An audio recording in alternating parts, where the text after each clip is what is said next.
படைத்தலும் கருணை, காத்தலும் கருணை, அழித்தலும் கருணை, மறைத்தலும் கருணை.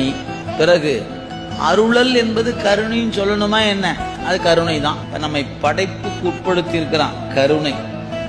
நம்மள என்ன சாகாம வச்சிருக்கிறான் கருணை. ஒரு நாள் சாக போறோம் கருணை தான். இந்த சாகருக்கு இடையில நமக்கு என்ன நடக்குதுன்னு காட்டாம வச்சிருக்கிறார் பாருங்க, அதுவும் கருணை தான். இதெல்லாம் ஏயா இந்த சாமி இந்த கருணையை செய்யணும்? அருளல் என்கிற ஒரு கருணையை செய்வதற்காக ஒன்ன செய்யறதுக்கு தான் இந்த நாளும். அதனாலதான் அனைத்து உலகம் ஆக்குவாய், காப்பாய், அழிப்பாய், அருள் தருவாய். இந்த அருள் செய்யணும்னா படைத்தாகணும், காத்தாகணும், அழித்தாகணும், மறைச்சாகணும். இந்த நாளையும் செய்யலைன்னா என்ன செய்ய முடியாது? நமக்கு அருளல் என்ற ஒன்றை அவன் நமக்கு செய்ய இயலாது.